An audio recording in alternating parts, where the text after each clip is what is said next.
আসসালামু আলাইকুম এভরিওয়ান, আশা করি সবাই ভালো আছেন। অনেক মজার চিংড়ি মাছ দিয়ে করলা ভাজির রেসিপিটা কিন্তু আজকে আপনাদের সাথে শেয়ার করছি। আর এই রেসিপিটা কিন্তু অনেক সহজ ও সিম্পলভাবেই কিন্তু তৈরি করা হয়ে যায়। প্রথমে আমি চুলে একটি প্যান বসিয়ে এর মধ্যে তেল দিয়ে এর মধ্যে দিয়ে দিচ্ছি রসুন কুচি, বেশি পরিমাণের পেঁয়াজ কুচি দিয়ে দিচ্ছি, কাঁচামরিচের ফালি একটু বেশি করে, কারণ এই ধরনের করলা ভাজির ক্ষেত্রে দেখা যায় যদি রসুন কুচি আর পেঁয়াজ কুচি ও কাঁচামরিচের কুচিটা একটু বেশি দিই তাহলে কিন্তু এই ধরনের করলা ভাজিটা খেতে ভীষণ ভালো লাগে। তো আমি কিন্তু যেহেতু করলাটা ভাজবো, প্রথম এখন দিয়ে দিচ্ছি চিংড়ি মাছ। আমি কিন্তু এখানে ছোট ছোট চিংড়ি মাছ নিয়েছি। চিংড়ি মাছগুলো সুন্দরভাবে বেছে নিয়েছি। এখন চিংড়ি মাছটা দিয়ে একটু নেড়ে ছেড়ে ভেজে নেব। আর এই করলা ভাজির ক্ষেত্রে কিন্তু কেউ যদি চান বড় চিংড়ি দিয়েও এই ভাজিটা করতে পারেন, বা একেবারে ছোট ছোট যে চিংড়ি পাওয়া যায় তা দিয়েও কিন্তু করতে পারেন। তো আমি মাঝারি সাইজের চিংড়ি মাছ নিয়েছি, এগুলা দিয়ে কিন্তু একটু নেড়ে ছেড়ে ভেজে আমি দিয়ে দিচ্ছি স্বাদ মতো লবণ। আমি আমার পরিমাণ মতো কিন্তু এখানে লবণ দিয়ে দিচ্ছি। লবণ দিয়ে আর দিয়ে দিচ্ছি হলুদের গুঁড়া, এখানে হাফ চামচ পরিমাণ হলুদের গুঁড়া দিয়ে দিলাম। দিয়ে ভালোভাবে নেড়েচেড়ে একটু মিশিয়ে নেব। আর মিশিয়ে কিন্তু এই চিংড়ি মাছটা খুব ভালোভাবে কিছুক্ষণ নেড়েচেড়ে ভেজে নেব। চিংড়ি মাছগুলোকে আমি অল্প আঁচে রেখে 2 থেকে 3 মিনিটের মতো একটু নেড়েচেড়ে ভেজে নেব, যেন চিংড়ি মাছগুলো একেবারে ভাজা ভাজা হয়ে যায় আর খুব সুন্দর একটা গ্রান বের হয় ততক্ষণ পর্যন্ত। আর এই করলা ভাজির মধ্যে কিন্তু আমরা সবাই জানি তেলের পরিমাণটা একটু বেশি দিতে হয়, কারণ একটু পরিমাণ যদি একটু বেশি তেলের পরিমাণ দেওয়া হয় তাহলে কিন্তু করলা ভাজিটা খেতে ভীষণ ভালো লাগে। আর করলা ভাজির মধ্যে যে তিতা একটা ভাব থাকে তাও থাকে না। তো আমি কিন্তু চিংড়ি মাছটা খুব ভালোভাবে ভেজে নিয়েছি। এরপর এখন দিয়ে দিচ্ছি আলু। এখানে আমি কুচি করে কেটে রাখা আলু দিচ্ছি।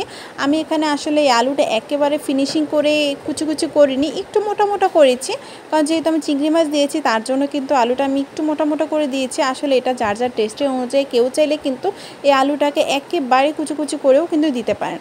তো একটু নেড়ে চেড়ে এরপর দিয়ে দিচ্ছি করলা। আমি এখানে কিন্তু করলাগুলো গোল গোল করে কেটে নিয়েছি।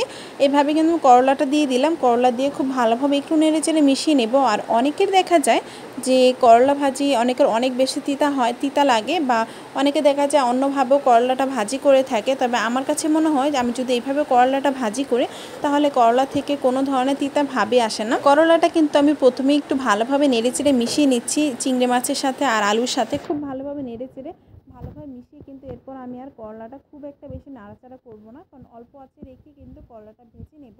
আর করলা ভাজার সময় অবশ্যই খেয়াল রাখতে হবে যে করলা যেন ঢেকে ভাজা না হয়, কারণ ঢাকনা দিয়ে ঢেকে যদি আমরা করলা ভাজি তাহলে কিন্তু করলা থেকে একেবারে তিতা ভাবটা বেরিয়ে যায়, তখন দেখা যায় করলাটা খেতে অনেকটাই তিতা লাগে। তো আমি কিন্তু আজকে করলাটা কোনো ধরনের ঢাকনাও দিইনি, আর এই করলাটা কিন্তু অল্প আঁচে রেখে আমি ভেজে নিচ্ছি। করলা ভাজিটাকে আমি এভাবেই রেখে দিচ্ছি 5 মিনিটের মতো। ঠিক 5 মিনিট পরে কিন্তু আমি আবার উল্টিয়ে পাল্টিয়ে নিচ্ছি, কারণ আমার কাছে কেন যেন মনে হয় যে করলা ভাজির ক্ষেত্রে যদি আমরা খুব বেশি একটা নাড়াচাড়া করি করলা ভাজিটাকে, তাহলে মনে হয় যে করলা ভাজিটা তিতা বেশি লাগে, কারণ তিতা ভাবটা বেরিয়ে যায় খুব বেশি। তাই আমি কিন্তু করলা ভাজির সময় খেয়াল রাখি যেন খুবই অল্প পরিমাণ নাড়াচাড়া করি। যখন দেখা যায় একবার করলাটা দেওয়ার পরে তখনই খুব ভালোভাবে নেড়েচেড়ে নিই, এরপরে আর আমি তেমন একটা নাড়াচাড়া দিই না। তার 5 মিনিট পর একটু উল্টিয়ে পাল্টে নিই, আর তার 5 মিনিট পরে আর একটু উল্টিয়ে পাল্টে নিলেই কিন্তু আমার করলা ভাজিটা হয়ে যায়। আজকে আপনাদের সাথে যে ছোট ছোট টিপসটা আমি শেয়ার করলাম যে করলা ভাজি তিতা না হওয়ার, তো এই টিপসগুলো যদি আপনারা ফলো করেন তাহলে কিন্তু যাদের করলা ভাজি খুব বেশি তিতা হয় তাদের কিন্তু এইভাবে তিতা হবে না করলা ভাজিটা।